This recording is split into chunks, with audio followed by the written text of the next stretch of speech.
শুরুতে জানিয়ে দেব ইউক্রেনের যুদ্ধজাহাজ ডুবিয়ে দিল রাশিয়া। জানিয়ে দেব ইরানের উপর জাতিসংঘের নিষেধাজ্ঞা পুনর্বহালের পথে যুক্তরাজ্য, ফ্রান্স ও জার্মান। এরপরে রয়েছে বাংলাদেশ ও পাকিস্তানের ঘনিষ্ঠতায় ভয়ঙ্কর রকমের অস্বস্তিতে পড়েছে ভারত।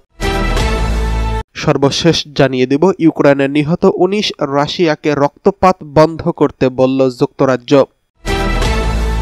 ইউক্রেনের যুদ্ধজাহাজ ডুবিয়ে দিল রাশিয়া। নৌ ড্রোন দিয়ে হামলা চালিয়ে ইউক্রেনের নৌবাহিনীর একটি জাহাজ ডুবিয়ে দিয়েছে রাশিয়া। দেশটির পররাষ্ট্র মন্ত্রণালয় টেলিগ্রামের এক বিবৃতিতে এই তথ্য জানিয়েছেন। তারা বলেছে, যুদ্ধজাহাজটি দানুবে নদীর প্রবেশদ্বারে ডুবিয়ে দেওয়া হয়েছে। ইউক্রেনের বিভিন্ন সংবাদ মাধ্যমে যুদ্ধজাহাজের হামলার কথা বলা হচ্ছে, তবে জাহাজটির নাম প্রকাশ করা হচ্ছে না। ইউক্রেনের নৌবাহিনীর মুখপাত্র দিমিত্রি হামলার সত্যতা নিশ্চিত করেছেন। তিনি জানিয়েছেন, হামলার এক ক্রু মারা গেছেন এবং কয়েকজন আহত হয়েছেন।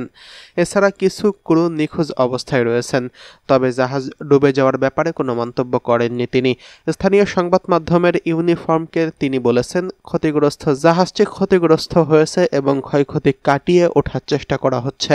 রাশিয়া প্রথমবারের মতো নৌ ড্রোন ব্যবহার করে ইউক্রেনের কোনো যুদ্ধ জাহাজে হামলা চালিয়েছে। সিমফেরোপল একটি মিডিয়াম নজরদারি যুদ্ধ জাহাজ। এটি প্রজেক্ট লাগুনার একটি জাহাজ। যুদ্ধজাহাজটি রেডিও ইলেকট্রনিক গোয়েন্দা প্ল্যাটফর্ম হিসেবে 502M ট্রলার প্রকল্পের আওতায় তৈরি করা হয়। 2019 সালে জাহাজটি সমুদ্রের পানিতে নামে, তবে নৌবাহিনীর সেবায় নিযুক্ত হয় 2021 সালে। জাহাজটির মূল কাজ হল গোয়েন্দা নজরদারি চালিয়ে নৌবাহিনীর অভিযানকে সহায়তা করা। এদিকে গতকাল মধ্যরাতে ইউক্রেনের রাজধানী কিয়েভে ড্রোন ও মিসাইল দিয়ে ভয়াবহ হামলা চালায় রাশিয়া।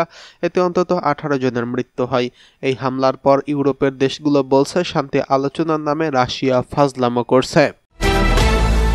এদিকে ইরানের উপর জাতিসংঘের নিষেধাজ্ঞা পুনর্বহালের পথে যুক্তরাজ্য, ফ্রান্স ও জার্মান। ইরানের পারমাণবিক কর্মসূচি ঘিরে নতুন উত্তেজনা ছড়ানোয় 2015 সালের চুক্তির অধীনে প্রত্যাহারকৃত জাতিসংঘের প্রধান নিষেধাজ্ঞাগুলো পুনর্বহালের প্রক্রিয়া শুরু করেছে যুক্তরাজ্য, ফ্রান্স ও জার্মানি। এই পদক্ষেপ সক্রিয় হবে তথাকথিত স্ন্যাপব্যাক মেকানিজম, যার ফলে 30 দিনের মধ্যে নিষেধাজ্ঞা আবারও কার্যকর হতে পারে। 28 আগস্ট বৃহস্পতিবার এক প্রতিবেদনে এই খবর দিয়েছে বিবিসি।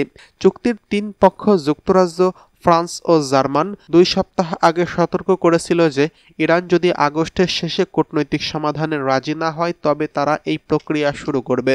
ইরান ও যুক্তরাষ্ট্রের মধ্যে পারমাণবিক কর্মসূচি নিয়ে আলোচনা জুন মাস থেকে স্থগিত রয়েছে, যখন মার্কিন বাহিনী ইরানের পারমাণবিক স্থাপনায় বোমা হামলা চালায় এবং ইরান জাতিসংঘের সমর্থিত পরিদর্শকদের প্রবেশ নিষিদ্ধ করে।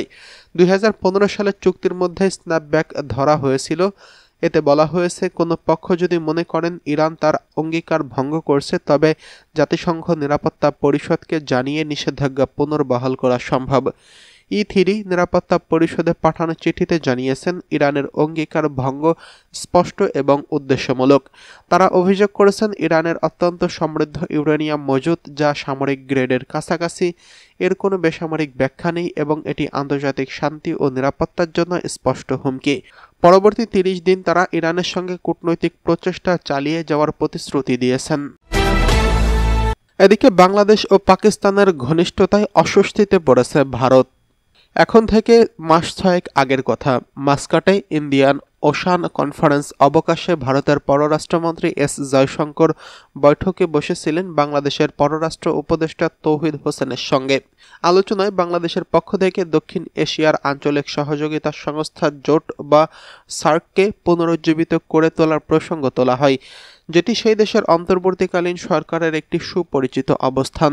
এর আগে বাংলাদেশের প্রধান উপদেষ্টা মোহাম্মদ ইউনূসও একাধিকবার সার্ককে জিইয়ে তোলার কথা প্রকাশ্যেই বলেছিলেন, যে প্ল্যাটফর্মে কার্যক্রম প্রায় 1 দশক হলো স্থবির হয়ে রয়েছে। কিন্তু মাস্কাটের বৈঠক মিস্টার জয়শঙ্কর পরিষ্কার জানিয়ে দেন, সার্কের কথা আপাতত না তোলাই ভালো।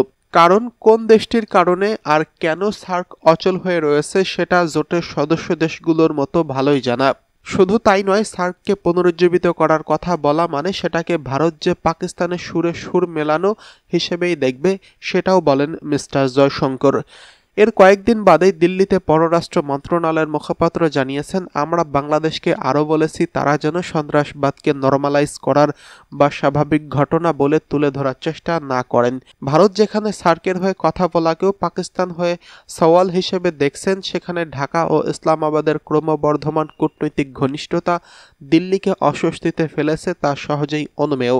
মাস্কাটে সেই বৈঠকের পরবর্তী কয়েক মাসে বাংলাদেশ পাকিস্তান শুধু কাছাকাছি আসেনি, প্রতিরক্ষা, বাণিজ্য, সংস্কৃতি ও যোগাযোগ প্রায় সব খাতেই দুই দেশের সহযোগিতা নিবিড় থেকে নিবিড়তর হয়েছে।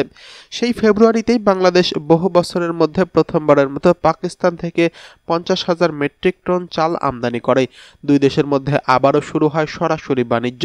এরপর উদ্যোগ নেওয়া হয় ভিসা বিধিনিষেধ শিথিল করার এবং ঢাকা ও ইসলামাবাদের মধ্যে ডিরেক্ট ফ্লাইট চালু করার। বাংলাদেশের শিক্ষার্থীদের বৃত্তি দেওয়া এবং সরকারি কর্মকর্তাদের প্রশিক্ষণ দেওয়ার কথাও জানিয়েছে পাকিস্তান। দুই দেশের সামরিক ও বেসামরিক কর্মকর্তারাও একে অপরের দেশে যেতে শুরু করেন। সেই সব সফরের ছবিও প্রকাশ হতে থাকে। এরই ধারাবাহিকতায় সদ্য বাংলাদেশ সফর করে গেলেন পাকিস্তানের পররাষ্ট্রমন্ত্রী তথা উপপ্রধানমন্ত্রী এরশাদ হাকদার, যিনি তার সফরের বাংলাদেশের অন্তর্বর্তীকালীন সরকারের প্রধান উপদেষ্টা ডক্টর মোহাম্মদ ইউনূস সহ অন্য উপদেষ্টাদের সঙ্গে তো বটেই, বিএনপি, জামাত ও এনসিপির শীর্ষ নেতাদের সঙ্গেও বৈঠক করেছেন। এদিকে ইউক্রেনের নিহত 19, রাশিয়াকে রক্তপাত বন্ধ করতে বলল যুক্তরাজ্য। কিয়েভে রাশিয়ার ভয়াবহ হামলায় 19 জন নিহত হয়েছেন, যাদের মধ্যে 4 জন শিশু রয়েছেন। এছাড়া বহু মানুষ হতাহত হয়েছেন। স্থানীয় গণমাধ্যমের খবরে বলা হয়েছে, রাশিয়ার হামলায় একটি ইউক্রেনীয় যুদ্ধজাহাজ লক্ষ্যবস্তুতে পরিণত হয়েছে। এতে অন্তত 1 জন নাবিক নিহত হয়েছেন। হামলার ফলে ইউক্রেনের রাজধানীর একাধিক আবাসিক এলাকা ধ্বংসস্তূপে পরিণত হয়েছে।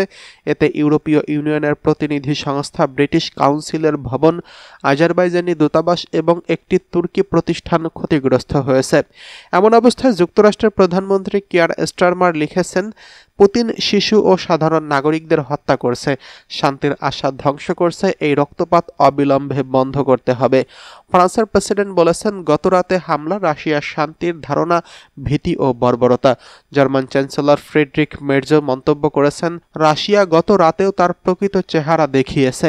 ইউক্রেনের প্রেসিডেন্ট ভ্লাদিমির জেলেনস্কি রাশিয়ার বৃহৎ হামলাকে নিন্দা জানিয়ে নতুন ও কঠোর নিষেধাজ্ঞা আরোপের আহ্বান জানিয়েছেন। কিয়েভের মেয়র শুক্রবারকে শোকের দিন ঘোষণা করেছেন। হামলার পর যুক্তরাজ্যে নিযুক্ত রুশ রাষ্ট্রদূত এবং রাশিয়ার ইউরোপীয় ইউনিয়নের প্রতিনিধি তলব করা হয়েছে। যুক্তরাজ্য পররাষ্ট্র দপ্তর সতর্ক করেছেন, আরও হামলা হলে এটি ব্রিটিশ ও ইউরোপীয় ঐক্য আরও বৃদ্ধি করবে।